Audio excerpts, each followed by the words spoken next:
Ayyaanni waggaa nu dhufee sirbaala gadaa kan boonee nama boonsisu qabna aadaa. Ayyaana waggaa bara haarawaa baga geessanii hundi keessanii. Ayyaana waggaa bara haarawaa baga geessanii hundi keessanii. Ayyaanni waggaa nu dhufee sirbaala gadaa kan boonee nama boonsisu qabna aadaa. Ayyaana waggaa bara haarawaa baga geessanii hundi keessanii. Ayyaana waggaa bara haarawaa baga geessanii hundi keessanii.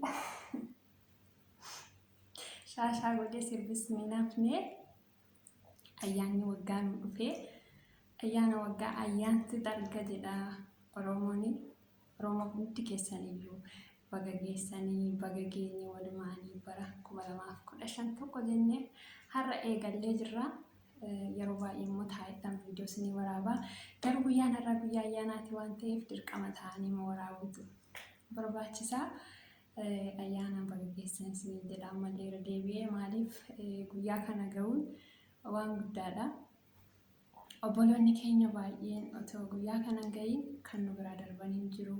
Keessattuu Oromiyaa keessatti immoo otuma ga'anillee namoonni baay'een keessaanii irraa buqqa'uun ayyaanallee haala gaariin namni kabajatiin namni sharaa waltaratee rooba keessa yeroon isaa yeroo roobaatti yeroon isaa yeroo rakkisaadha. Akkasitti dabarsaa jira. Ayyaanni baranaa ayyaana fakkaachuu baatus yaa Rabbi isaarraan nu ga'eef galannaa ta'u jenna. Maaliif egaa wanti hundi akka fedha isaati waan ta'eef har'a ga'uu keenyaaf egaa bakkuma jirrutti gammachuudhaanii warra nu biraa lubbuudhaan darbeefis Rabbi mootummaa isaa keessatti haa yaadatu jecha warra jiruufis Rabbi fala haa faluu. Egaa ayyaana waggaa ayyaantu darga. Wanti hunduu immoo akka eeyyama Rabbiiti. Rabbi immoo egaa baratu jijjiirama malee baay'een namni hin jijjiiramu. Garuu Rabbi jedhee inni hundumaa danda'udha.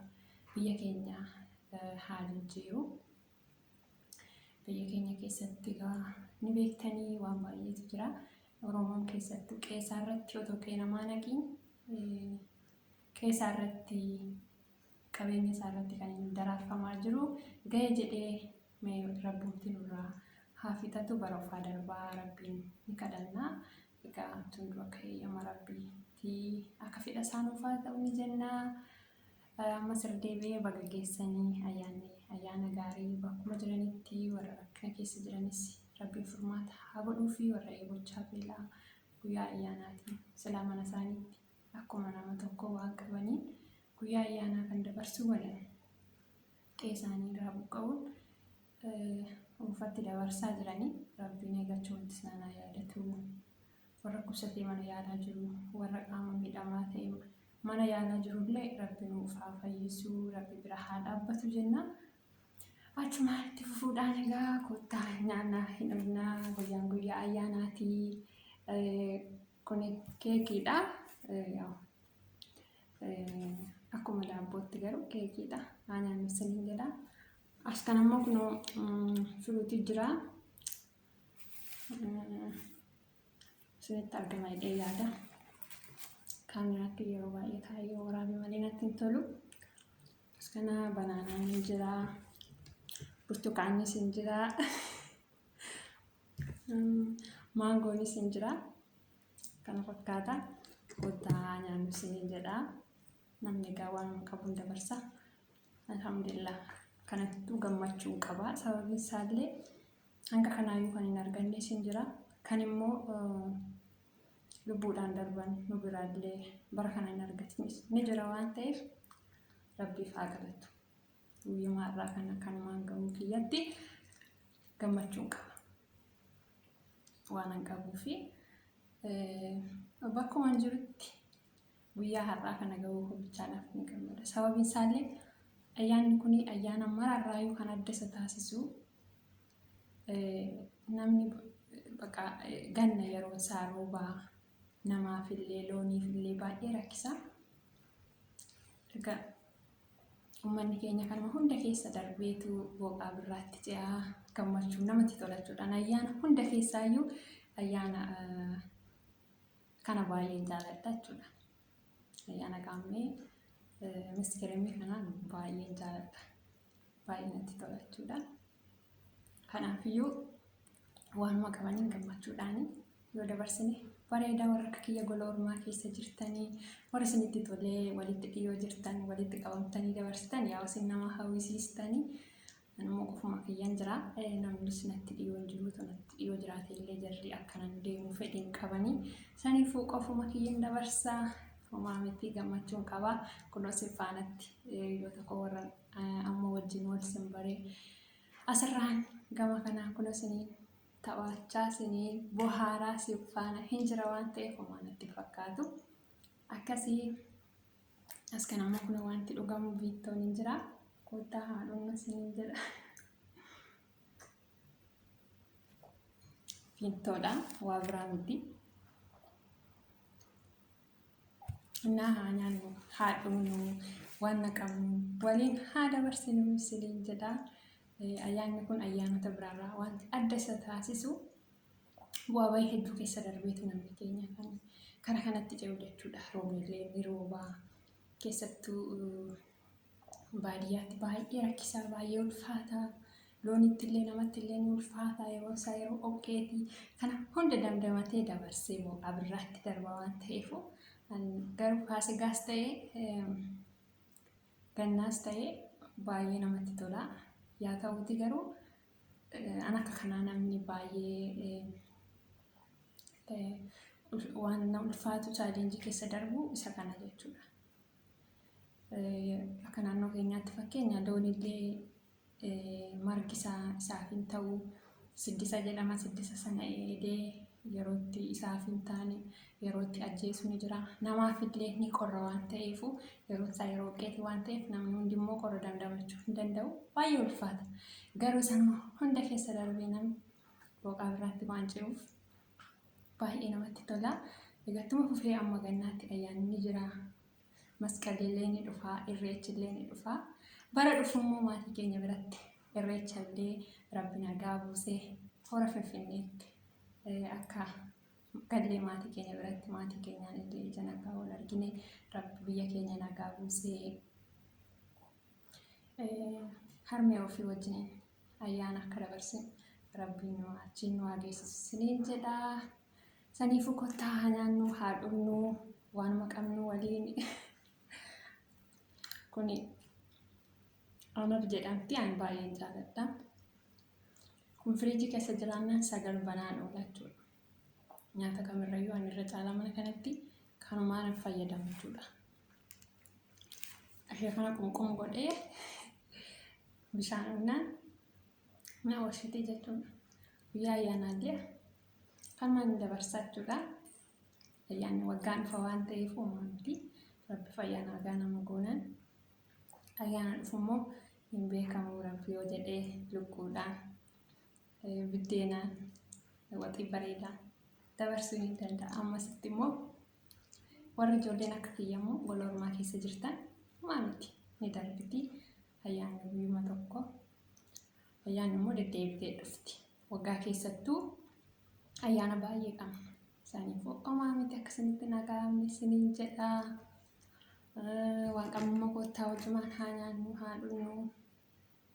Ayyaanni immoo ayyaana gaarii isiniif haa ta'u bakkuma jirtanitti isiniin jedha. Bara dhufu immoo akka gallee maatii keenya biratti dabarsinu rabbiin nu haa gargaaru. Kanumaan bahee jedhee gola ormaa keessaa rabbi waanuma hojjetannee waanuma argannee barakata isaa godhee akka biyya keenyatti gallee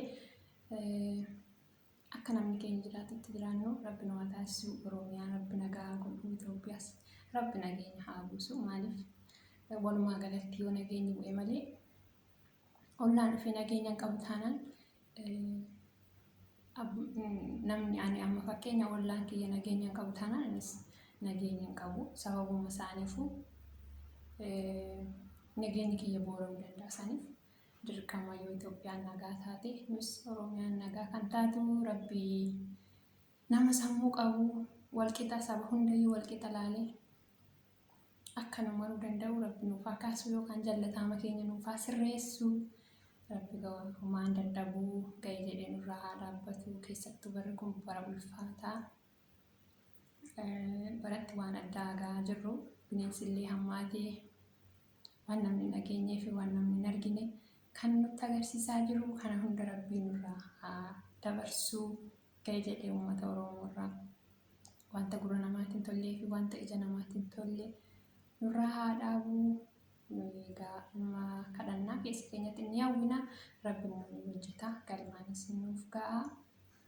Akkasii hawwii daangeffamu waan ta'eef Rabbiin haadha hiyyeessotaa kan boo warri itti tuqanii deebi'anii homaa ta'anii kan rakkatu kan rakkinaan argu haadha hiyyeessaati.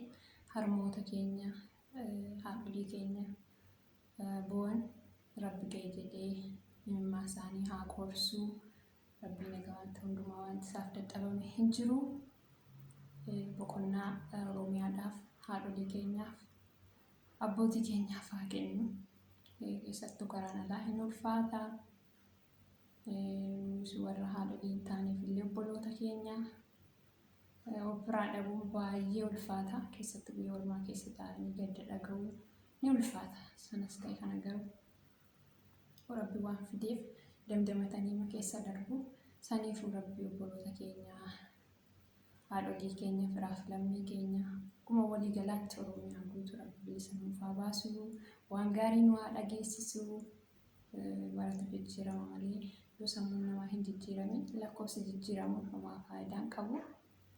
Egaa hin beekamu carraa ta'e immoo waan barri fiduun hin beekamu waan ta'eef abdiin kunnuu Rabbi jira. Akkasii kanarra baay'ee isinitti hin dheeressuu. Ayyaana gaarii isinii haa ta'u. Yoo isinitti tole immoo hanganumaatti ilaaluun like, share, subscribe gochuun hin dagatinaa. Harka na qabaa yoo Rabbi jedhee Oromiyaa nagaa buusee wanti hunduu sirra ta'e kana caalaa hojjechuu dandeenya. Waliin jirraa wal jabeessinaa. Rabbi immoo biyya keenya nagaa buusee ga'e jedhee nuyillee biyya keenyatti nu haa galchuu.